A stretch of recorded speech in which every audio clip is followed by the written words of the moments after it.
Olá, boa tarde para você. O Pauta Aberta desta quinta-feira, dia 6 de janeiro de 2022, está no ar.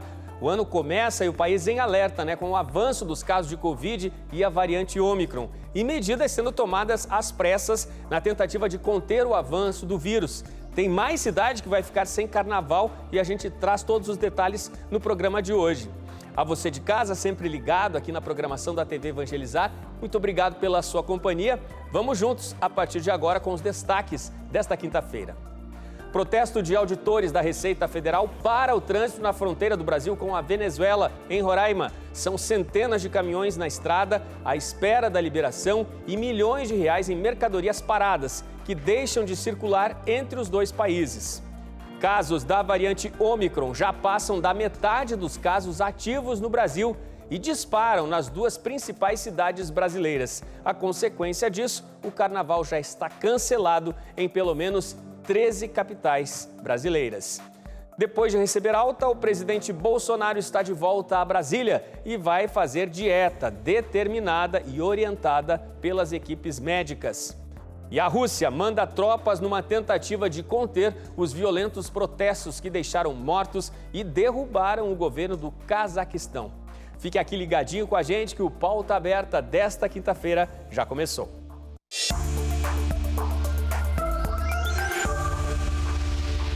E a gente dá a largada hoje, dando destaque a um protesto que já forma longas filas de caminhoneiros na fronteira do Brasil com a Venezuela. É que auditores fiscais pararam o serviço por lá, estão em greve na cidade de Pacaraima, que é coladinha na fronteira, e são aproximadamente 200 caminhões na espera para seguir viagem. É um claro posicionamento de protesto que questiona detalhes previstos no orçamento da União, aprovado pelo Congresso Nacional no fim do ano passado. Numa carta, auditores da Receita informaram que a Receita teve o orçamento reduzido em mais de 50%. Entre as reivindicações deles estão os pedidos de bônus salarial, da realização de concurso público e da reversão da decisão do corte orçamentário. Ao menos 6 auditores com cargos de chefia em Roraima teriam manifestado a intenção de entregar os cargos. Esta paralisação começou na última segunda-feira e segue por tempo indeterminado. Os caminhões parados na região de fronteira esperam a liberação de cargas com arroz, feijão, farinha de trigo, café, detergente, sabão em pó, entre muitos outros produtos. Aproximadamente 100 carretas passam todos os dias pela inspeção dos auditores. E o volume comercializado em exportações de produtos do Brasil para a Venezuela chega a 25 milhões de reais por dia. E as chuvas deste verão não dão trégua. Depois da Bahia e Minas Gerais, fortemente atingidas, onde milhares de pessoas ficaram desabrigadas, no Tocantins agora, o governo decretou situação de emergência no estado em consequência das enchentes que já atingem várias cidades. 36 cidades do Tocantins estão alagadas por conta das fortes chuvas das últimas 2 semanas. A Defesa Civil divulgou ontem o boletim que registra um total de 296 desabrigados e 236 desalojados. O governador Vanderlei Barbosa decretou o estado de emergência devido às enchentes causadas pelas chuvas. O decreto vai permitir que agentes da Defesa Civil e as autoridades públicas fiquem autorizadas a entrar na casa dos cidadãos para prestar socorro. Esse decreto vale por 90 dias, podendo ser prorrogado pelo mesmo período. Segundo o governo estadual, insumos, medicamentos e colchões foram enviados às famílias que estão desabrigadas na cidade de São Miguel, região mais afetada pelas fortes chuvas. O governo ainda reforça que a situação está sob controle e que para os próximos dias a previsão é que os níveis de água continuem baixando. E não é só no Tocantins, o problema com enchentes. No Maranhão, na pequena cidade de Mirador do Sul, que fica a quase 500 quilômetros da capital São Luís, as fortes chuvas e a cheia do rio que passa por lá levou destruição e incontáveis prejuízos. A concentração de umidade está causando muita chuva nesse período do verão no norte e nordeste do Brasil. As fortes chuvas causaram estragos em pelo menos 3 estados, como Tocantins, Maranhão e o Pará. Os estados sofrem com perdas e registram centenas de desabrigados, resultado das cheias dos rios. A cidade de Mirador do Sul, que fica a 485 quilômetros de São Luís, no Maranhão, e tem 21 mil habitantes, foi uma das cidades mais afetadas. O nível das águas do rio Itapecuru subiu e deixou a cidade inundada. A prefeitura decretou estado de calamidade pública e afirmou que essa é a maior enchente já registrada na cidade. Já em Imperatriz, que é a segunda maior cidade do Maranhão, a Defesa Civil Municipal informou que 823 pessoas foram afetadas pelas cheias e 229 famílias estão desabrigadas. A Prefeitura da cidade de Marabá, no Pará, também decretou estado de emergência. As cheias dos rios Tocantins e Itacaiunas desabrigaram cerca de 350 famílias. Até o último boletim emitido, o rio Tocantins atingiu o maior nível em 18 anos. São imagens que impressionam bastante, né? Todos os estragos em várias cidades, também no estado do Maranhão, né? Muita tragédia, prejuízos que atingem aí milhares de famílias em dezenas de cidades e são todas famílias que estão precisando, né, de bastante ajuda neste momento. Mas agora nós vamos para Brasília, né? Porque depois de receber alta em São Paulo, o presidente já voltou, já está em Brasília, no Distrito Federal, né? E vai ter que cumprir determinação médica, uma dieta aí, confira. Bolsonaro ficou internado por 2 dias após sentir um desconforto intestinal na madrugada de segunda-feira. O médico cirurgião Antônio Luiz Macedo descartou a necessidade de cirurgia e explicou o atual quadro clínico do presidente. O presidente sofreu um atentado há anos atrás, como todos os senhores sabem, uma facada que originou uma cirurgia muito bem feita pelos profissionais que atenderam ele de fora, Santa Casa, muito bem feita. Mas depois disso ele teve uma peritonite no dia 12 de setembro, ou seja, alguns dias depois do acidente. E essa peritonite gerou uma grande quantidade de reação imunológica no abdômen dele. O presidente está normal. Vai fazer uma dieta especial durante uma semana, vai apenas fazer caminhadas, não vai fazer exercícios muito intensos, mas ele está curado e pronto para o trabalho. Bolsonaro também ressaltou a entrada do Brasil como membro não permanente no Conselho de Segurança das Nações Unidas. Estamos muito bem com a política externa, a nossa nova cadeira, depois de 10 anos, no Conselho Não Permanente de Segurança da ONU se fez presente, é mais um sinal de estarmos bem com a política de fora do Brasil. Vamos falar de aposentadoria agora. Para quem está de olho nela, atenção, algumas regras mudaram. O INSS, o Instituto Nacional de Seguro Social, alerta que as alterações são para quem já estava no mercado de trabalho. As mudanças são para quem contribui com o INSS e quer se aposentar antes da idade mínima permitida pela Previdência. Estas são as chamadas regras de transição, uma espécie de meio termo para os segurados que já contribuem, mas que não terminaram de preencher todos os requisitos para dar entrada na aposentadoria quando a reforma for aprovada. A regra geral é de que a idade mínima para se aposentar é de 62 anos para mulheres e 65 anos para homens. E quem já cumpria os requisitos para se aposentar antes de 13 de novembro de 2019, mas ainda não pediu benefício ou deu entrada depois dessa data, terá o direito respeitado pelo INSS, ou seja, valem as regras de antes da reforma. Milhões de famílias de baixa renda por todo o Brasil vão entrar no cadastro automático da ANEEL, a Agência Nacional de Energia Elétrica, e devem entrar este ano na lista de famílias beneficiadas pela tarifa social. Mais de 11 milhões de famílias farão parte do programa de tarifa social de energia elétrica nesse ano. A informação foi divulgada pela ANEEL, que vai colocar em prática o cadastramento automático de clientes. As companhias de luz dos estados terão acesso ao cadastro do Ministério da Cidadania. Assim, as empresas vão saber exatamente quem são os clientes inscritos em programas sociais e inscrever essas pessoas no tarifa social.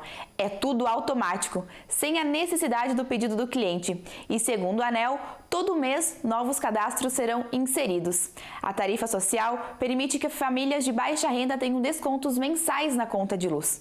O valor pode variar de 10% e 65%. Antes do cadastramento automático, 12 milhões de famílias brasileiras já eram beneficiadas pelo programa. Agora, a projeção é dobrar o número de famílias atendidas em todo o Brasil, sem a necessidade das pessoas procurarem a Companhia de Luz do Estado.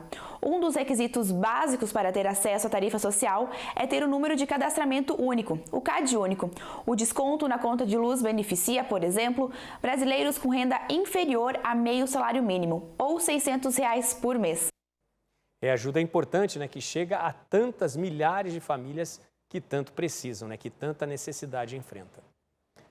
Veja a seguir, o Ministério da Saúde confirma e vai começar em janeiro, finalmente, a vacinação nas crianças de 5 a 11 anos. Depois do intervalo, até já.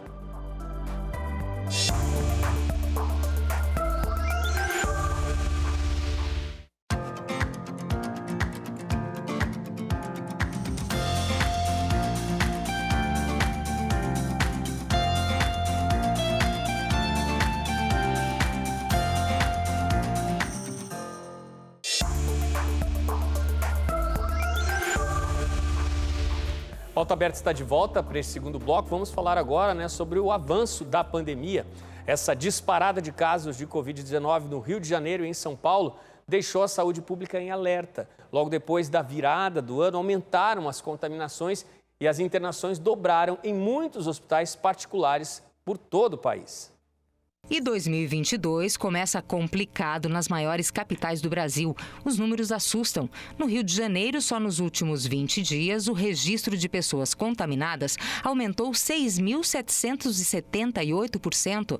Essa explosão de casos aconteceu logo depois da virada do ano, período de festas e aglomerações. Segundo dados do painel da Prefeitura do Rio, no dia 12 de dezembro, só 18 pessoas tinham o diagnóstico da doença. Já no dia 25, o número de infectados foi para 269 e no primeiro dia do ano saltou para 1.238, ou seja, do Natal para o Réveillon, a alta foi de 360%.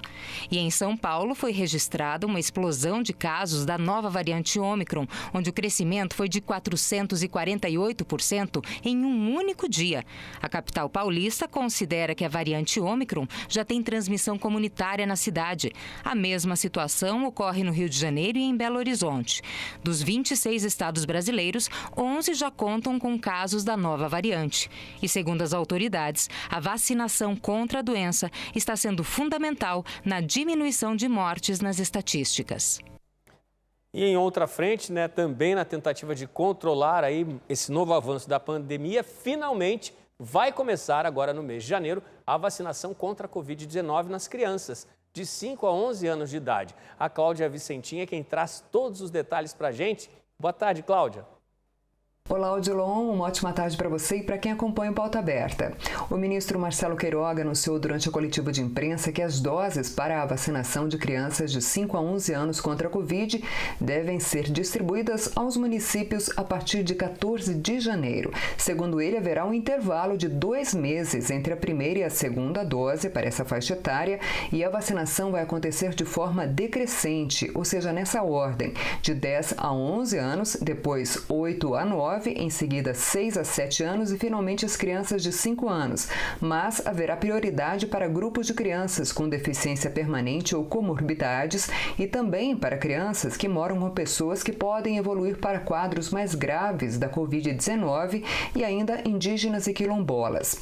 A Anvisa autorizou o uso da vacina da Pfizer contra a Covid para crianças de 5 a 11 anos no dia 16 de dezembro do ano passado, mas o Ministério da Saúde recomendou a cobrança de prescrição médica para autorizar essa imunização.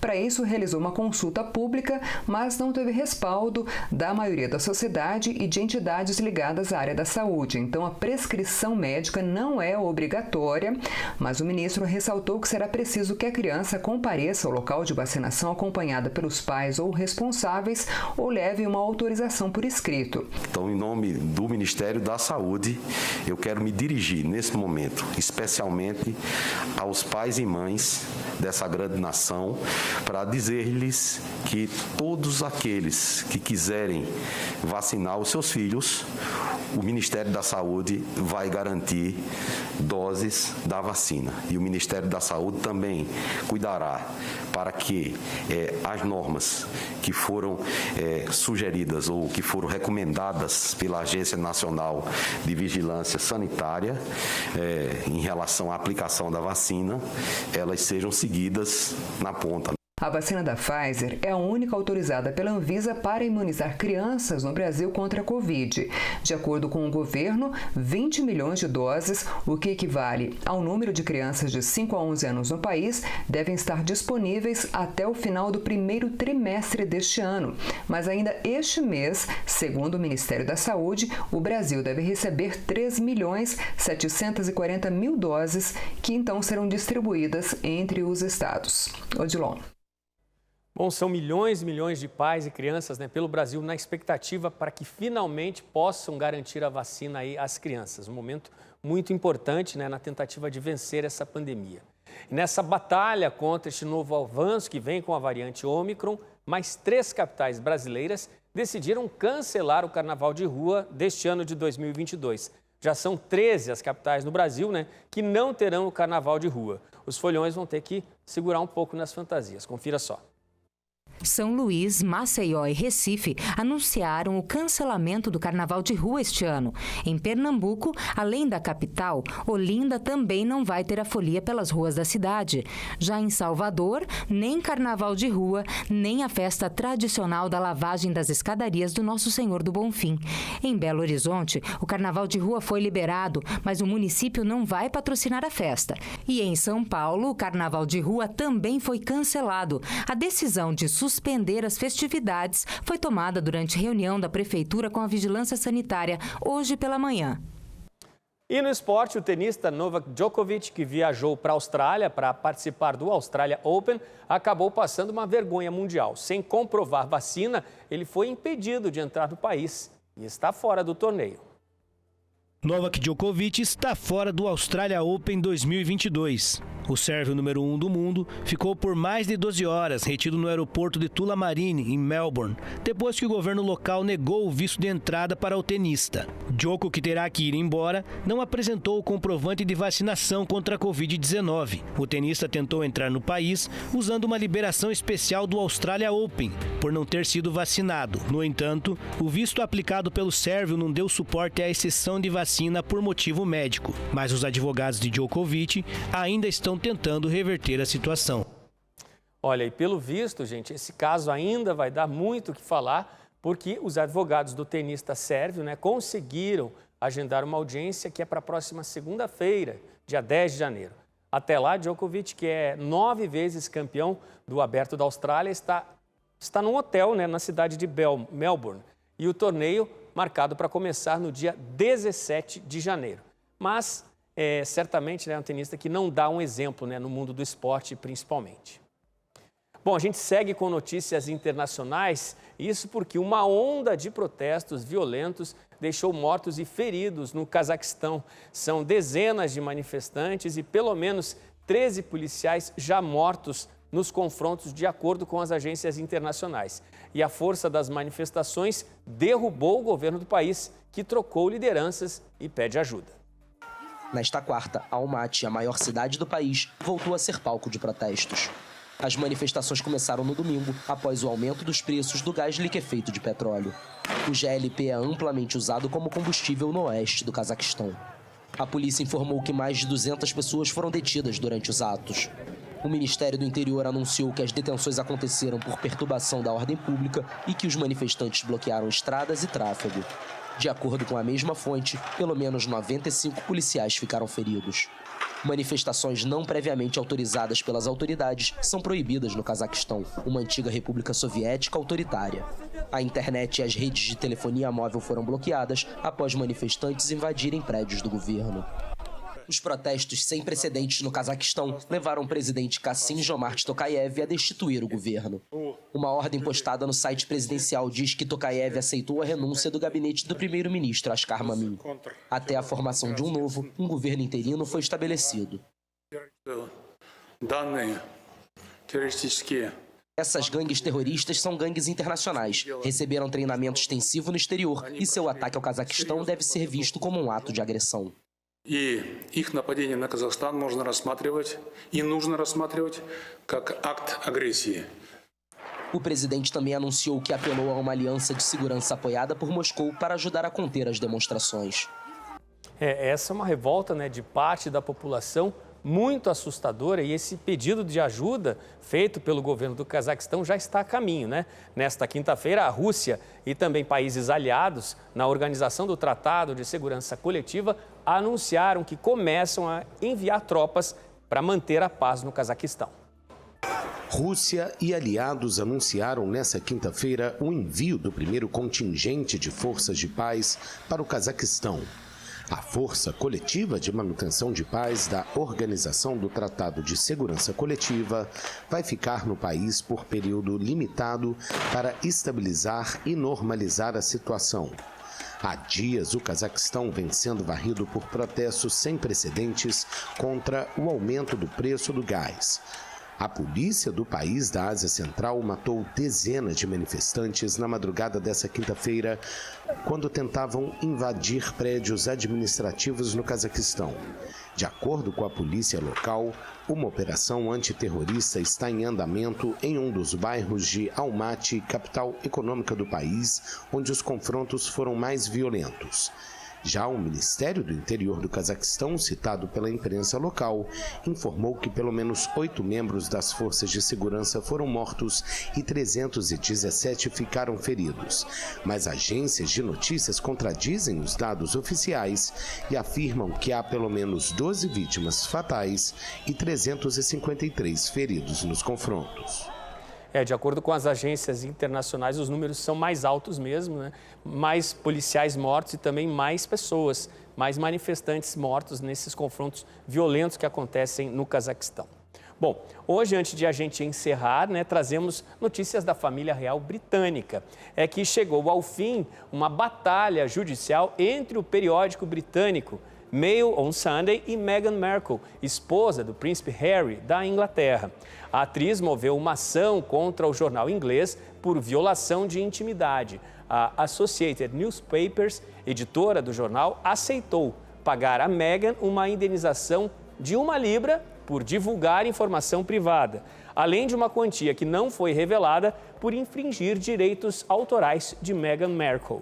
O jornal publicou trechos de uma carta que a atriz enviou ao pai dela, Thomas Markle. A Associated Newspapers também vai pagar as custas judiciais, que chegam a 300 mil libras esterlinas, mais de R$2.300.000. O casal abriu mão das condições garantidas pela realeza britânica em março do ano passado. Vale a gente lembrar isso aqui, né? E hoje o casal Harry e a Markle, eles vivem na Califórnia. Bom, e com essa notícia, né, a gente se despede do Pauta Aberta de hoje e temos um novo encontro amanhã à tarde aqui na TV Evangelizar. Um ótimo fim de tarde para você e eu estou te esperando amanhã.